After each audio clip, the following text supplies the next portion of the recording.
Buenos días a todos. En nombre de la Fundación Tierra Sin Mal les doy la bienvenida. Mi nombre es Carlos Germán Vaquero, soy el presidente de la Fundación Tierra Sin Mal, convocadora de este evento. Para nosotros es un gusto, un honor la participación de todos ustedes, haber podido reunir tantos investigadores prestigiosos, tanta asistencia de gente interesada y poder alcanzar estos niveles de difusión. La Fundación Tierra Sin Mal se vincula con misiones jesuíticas desde su misma creación, desde hace más de 20 años. Ha formado parte de su trabajo de investigación y de su participación en trabajo de distintos investigadores. La situación de la pandemia nos lleva a la reconversión de algunos proyectos que veníamos haciendo, encontrando en los temas que veníamos trabajando desde hace tantos años, la gran potencialidad para comunicar, para difundir y para compartir con esta maravillosa herramienta que nos permite la digitalización y la virtualidad. Pudiendo juntar, pudiendo reunir investigadores de gran prestigio, trayectoria y de un gran trabajo académico, ponerlo al alcance de gente que habitualmente no lo tenía. Esto es una de las potencialidades de la virtualidad. Quiero comentarles que con gran orgullo hoy nos van a acompañar en este congreso que inicia 25 expositores de nivel internacional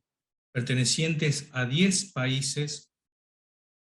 y una asistencia inscripta y confirmada a través de convenios con el Ministerio de Educación de la provincia de Corrientes,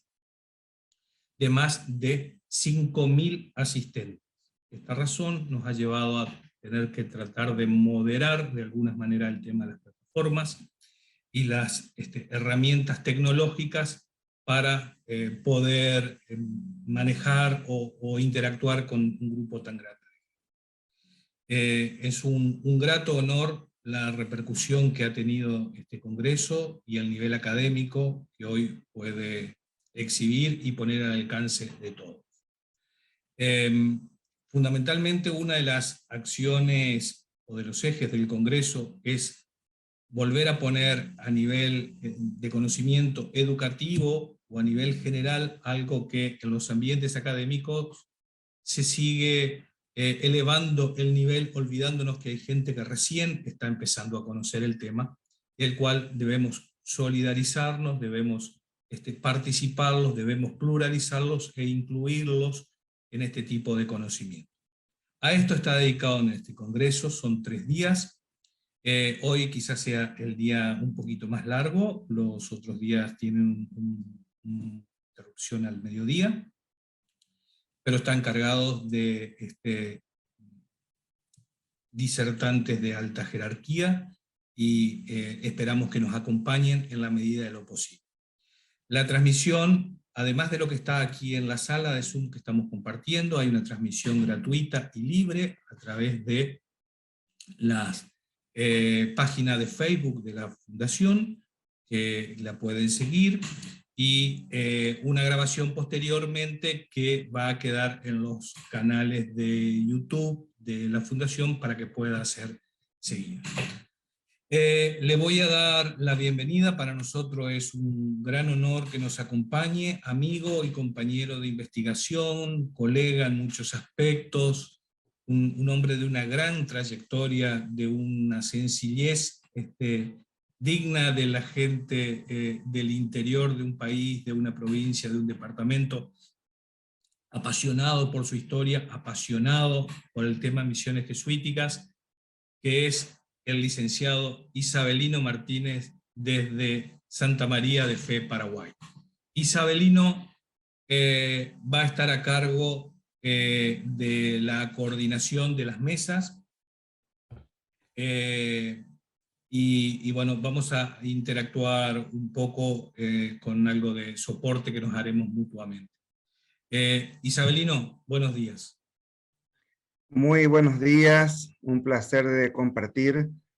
Veo muchísima gente conocida, ya las palabras aquí van a sobrar, de hecho, a mucha gente que nos reúne desde el norte, el sur, el este y el oeste de todo este mundo. estamos compartiendo este espacio para poder justamente dar una introducción, una presentación del Congreso, como ya lo había anunciado el presidente de la Fundación, don Carlos Vaquero. Me toca a mí un poco presentar la temática, sabiendo bien de que las misiones jesuíticas, otrora 150 años de felicidad, la ciudad de Dios, el fiel cumplimiento de esa tierra sin mal, y otros tantos nombres que ha sorteado para expresarse como espacio y como medio de una forma de vida que hoy nos llega a través no solo de la cultura oral, sino también de registros. Podemos hoy compartir en este espacio de Congreso 3 aspectos muy interesantes en esta segunda edición del Congreso. Si bien en un primer momento habíamos asumido aspectos de la lengua como elementos de la lengua, en particular guaraní, como elementos de cohesión de esta cultura internalizada dentro del espacio misional, en este Congreso estaremos profundizando elementos que conciernen al arte, el arte como medio de expresión y como un fundamento de la posibilidad que tuvo de entrada las misiones y que descubrieron los padres jesuitas apenas llegados en las misiones, pudiendo darle el valor necesario a lo que ya se constituía como una cualidad en el hombre, en el ser guaraní. Así el arte se pronuncia en su más amplia dimensión y son varios los maestros que desfilaron para poder hacernos notar su presencia y dejarnos este legado tan grande en una expresión que hoy sigue siendo motivo de estudio y motivo de interacción entre nosotros. El aspecto muy fundamental también que se desarrollará en toda la temática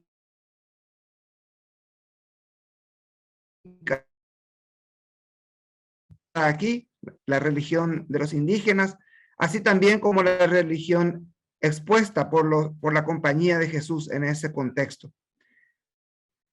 El medio de la catequización o el catecismo como elemento no tuvo lugar tanto como también le dio y le permitió a la cultura guaraní expresarse en medio de este contexto. Así, en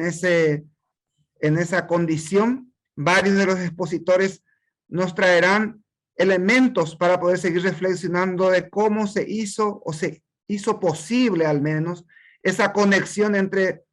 dos culturas totalmente diferentes unidas de alguna manera a través de la mística guaraní y de la religión cristiana. En un tercer momento, el Congreso nos ofrecerá también una reflexión sobre los diferentes espacios, es decir, esos lugares, tantos paisajísticos como también los arquitectónicos, del cual nos siguen hablando a través del tiempo. Y en ese contexto, documentaciones que hacen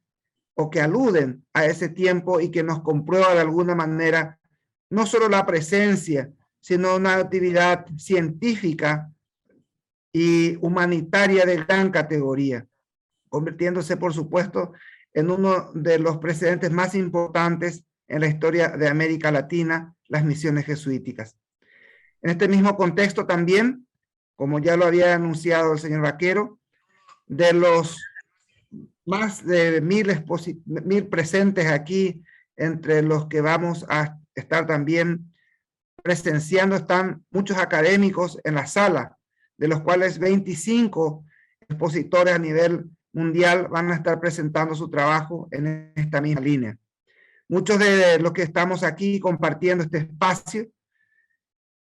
debemos de recordar, y es un momento también oportuno, para dar memoria y homenaje a quienes nos antecedieron en esta tarea y quienes nos legaron la oportunidad de estar aquí. Me refiero concretamente a unos días antes de la pandemia que nos había antecedido en la búsqueda en esa patria definitiva de la tierra sin mal, al padre Bartomeu Meliá, un insigne no solo historiador, sino un gran conocedor del mundo guaraní y, por qué no, de la lectura de ese mundo guaraní, pudo interpretarnos los designios que nos trae esa lengua y que nos propone hasta hoy elementos todavía para seguir discutiendo entre nosotros. Recordar a otros grandes amigos que ya hoy no están presentes en la persona del Padre Meliá es un gesto también de reconocer a todas aquellas personas que hicieron y que siguen haciendo historia con nosotros hoy en la prosecución de la búsqueda de respuestas, no solo académicas, sino también de respuestas que quizá la naturaleza, nos diría los guaraní, nos seguirán explicando y exponiendo a lo largo de la historia. Si bien es cierto, esta pandemia de alguna manera produjo esa separación, ese aislamiento, el medio virtual nos permite hoy estar en diferentes sitios, en diferentes espacios. Así también reconstruir las páginas de lo que alguna buena vez fue el Tetá, ese gran país sin fronteras, ese gran espacio donde vivían nuestros indígenas, los auténticos dueños de esta tierra, hoy incluso nos permite pasar más allá de los océanos y unir al mundo bajo una sola bandera, que es las misiones jesuíticas y su legado para nosotros. Acompañarnos en estos 3 días será fantástico, una oportunidad de los que estamos aquí y de los que vamos a poder participar, no solo del evento en forma virtual, sino también cuando comencemos a entrar en ese calor de la conversación académica, nos pueda transitar también por las venas esa invitación de querer construir un mundo mejor, un mundo para todos nosotros, un mundo inclusivo, un mundo de todos. Muchas gracias.